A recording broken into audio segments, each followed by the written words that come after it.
इस एपिसोड की शुरुआत में हम देखते हैं कि मीरो कमांडेंट ली से कहती है कि प्रिंसेस के फादर ने ही ली विलेज में आग लगाई थी, लेकिन कमांडेंट ली उस पर ट्रस्ट नहीं करता और कहता है कि इतने साल बाद भी तुम अब तक प्रिंसेस से नफरत करती हो।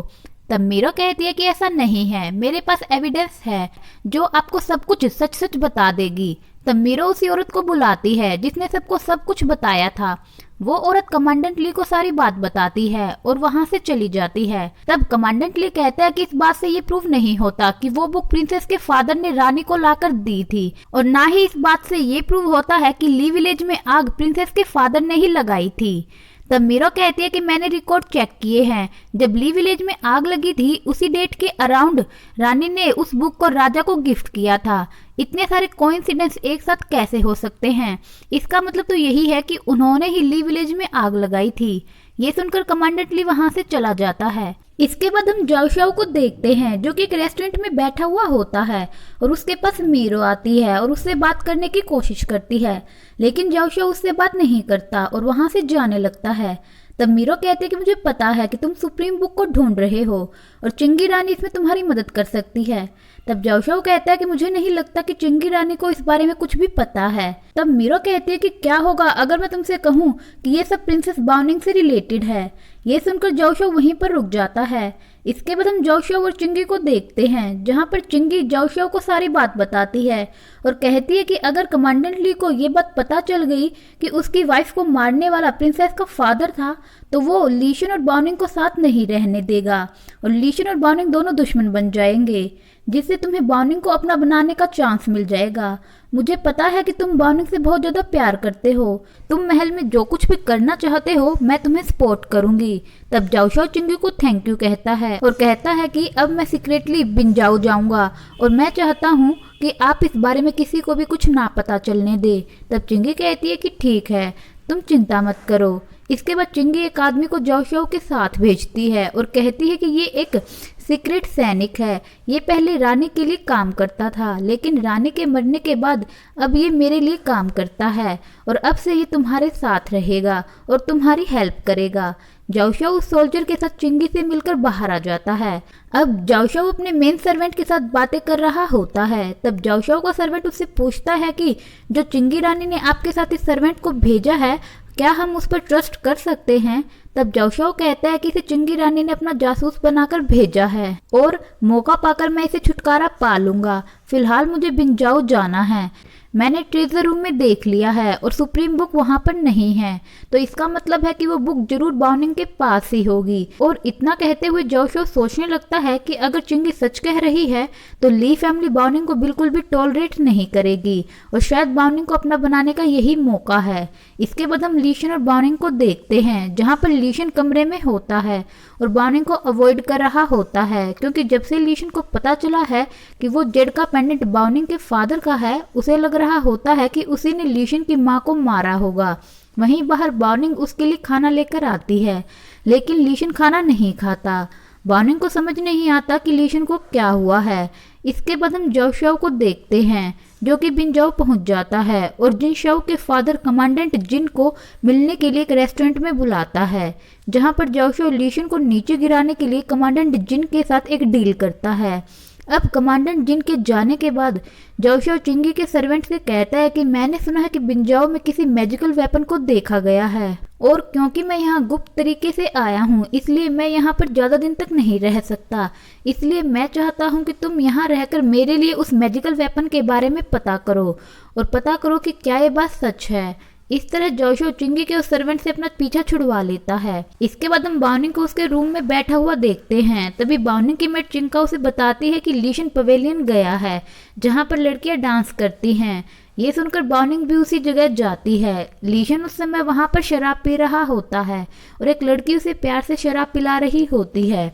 वहां पर जिन शाओ भी होता है और तभी वो लड़की लीशन के ऊपर गिर जाती है और उसी टाइम बाउनिंग भी वहां पर आ जाती है और लीशन उस लड़की को साथ में ऐसे देखकर दुखी होकर वहां से बाहर आ जाती है। और जब बाउनिंग बाहर आती है तो वहां पर जाओ शाओ से टकरा जाती है। इसके बाद दोनों एक रेस्टोरेंट में जाकर बातें करते हैं। बाउनिंग जाओ शाओ से पूछते कि तुम बिंजाओ में क्या कर रहे हो, तो जाओ शाओ कहता है कि मैं यहाँ पर अपने एक फ्रेंड से मिलने आया हूँ। इसके बाद जोशो कहता है कि मैंने कुछ दिन पहले कुछ लुटेरों को पकड़ा था जिनसे मुझे पता चला कि कुछ साल पहले उन्होंने बिंजाओ में किसी मैजिकल वेपन को देखा था। क्या तुम उस वेपन के बारे में कुछ जानती हो? इससे समुद्री लुटेरों से लड़ने में हमें बहुत मदद मिलेगी। लेकिन बाउनिंग कहती है कि मुझे इस बारे में कुछ नहीं पता।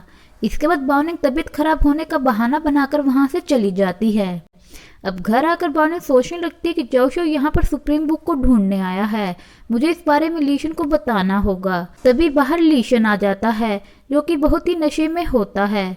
बाउनिंग उससे बात करने की कोशिश करती है और कहती है कि तुम मुझे अवॉइड क्यों कर रहे हो और तुम पवेलियन भी गए थे।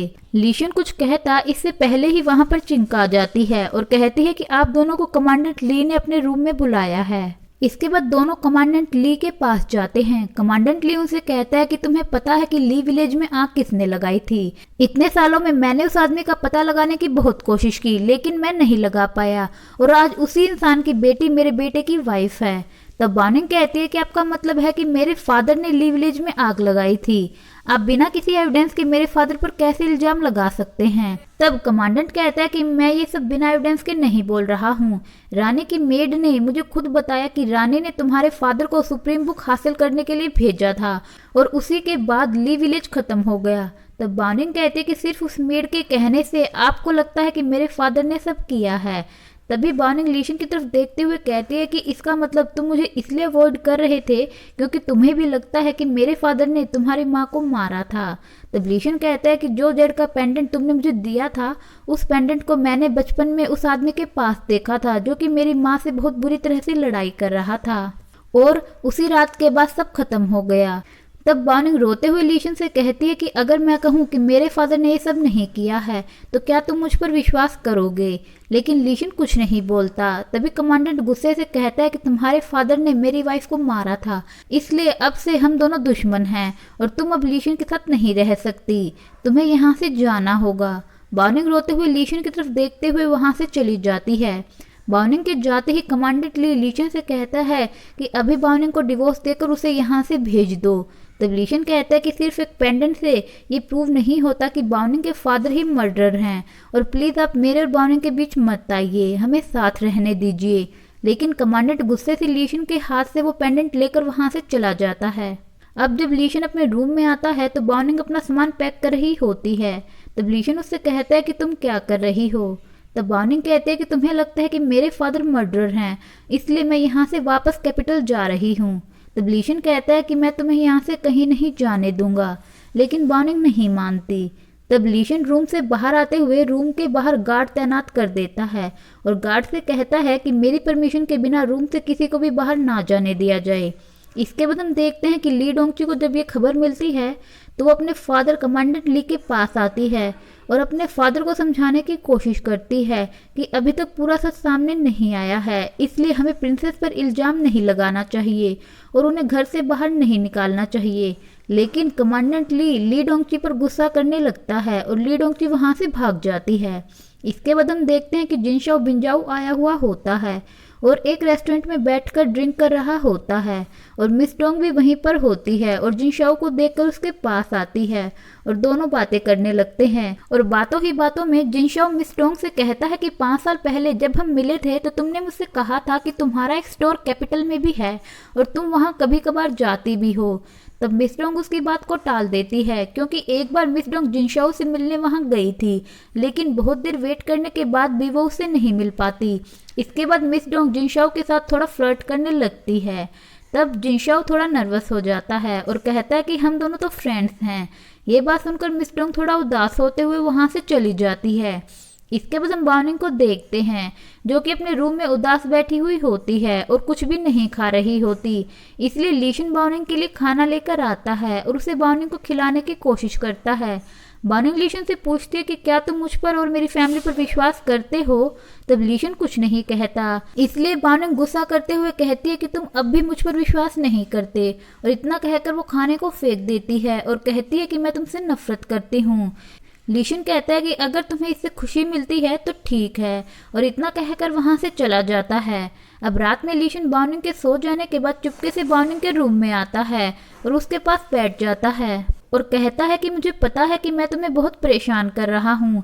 मैंने कैपिटल में अपने लोगों को उस औरत को ढूंढने के लिए भेज दिया है और जैसे ही वो औरत मिल जाएगी तब सच क्या है सबके सामने आ जाएगा।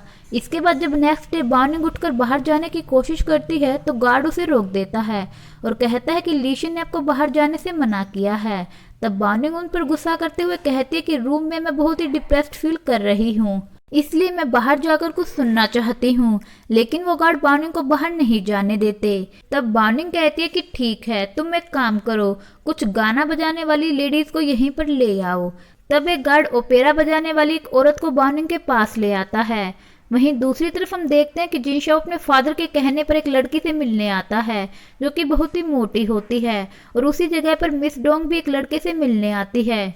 जिनशाओ को वो लड़की बिल्कुल भी पसंद नहीं आती और उसका पूरा ध्यान मिस डोंग की तरफ होता है, इसलिए वो जल्दी से उठकर मिस डोंग के पास जाता है। जिनशाओ को वहां देखकर मिस डोंग से मिलने आया लड़का मिस डोंग से पूछता है कि ये कौन है। तब मिस डोंग कहती है कि मैं इसे नहीं जानती। तब जाओशाओ झूठ बोलते हुए कहता है कि तुम ये क्या कह रही हो, तुमने कुछ दिन पहले ही तो मुझे प्रपोज किया था और मुझे लगता है कि तुम मेरे लिए परफेक्ट हो। तब मिस डोंग कहते हैं कि मैंने तुम्हें कब प्रपोज किया, लेकिन जिनशाओ सबको ऐसा दिखाता है कि वो दोनों गर्लफ्रेंड बॉयफ्रेंड है। तभी वहां पर वो मोटी सी लड़की आ जाती है और जिनशाओ पर गुस्सा करने लगती है, इसलिए जिनशाओ मिस डोंग को लेकर वहां से भाग जाता है। मिस डोंग बाहर आकर उस पर गुस्सा करती है और कहती है कि तुम मुझे यहाँ क्यों लेकर आए हो। तब जाओशाओ कहता है कि तुम एक अच्छा हस्बैंड डिजर्व करती हो और वो लड़का कहीं से भी तुम्हारे लायक नहीं है। तब मिस डोंग कहती है कि मैं एक ऐसा लड़का चाहती हूँ जो मुझसे प्यार करे और मेरी केयर करे, और इतना कहकर जिनशाओ की तरफ देखने लगती है। लेकिन जिनशाओ चाहकर भी कुछ नहीं बोल पाता, इसलिए मिस डोंग उस पर गुस्सा करके वहां से चली जाती है और मिस डोंग के वहां से जाने के बाद जिनशाओ खुद पर गुस्सा करते हुए कहता है कि आखिर मैं उससे कुछ भी क्यों नहीं कह पाता। वहीं दूसरी तरफ हम देखते हैं कि जो गाना गाने वाली औरत बार्निंग के रूप में गई थी, कुछ देर बाद वो बाहर आती है और चिंका भी उसके साथ होती है और चिंका उस गार्ड से कहती है कि प्रिंसेस ने कहा है कि मैं इन्हें बाहर तक छोड़ आऊं। जैसे ही चिंका उस औरत के साथ आगे बढ़ जाती है तो उस गार्ड को शक होता है कि वो औरत और कोई नहीं बल्कि बार्निंग है, इसलिए वो गार्ड उन्हें रोकने की कोशिश करता है।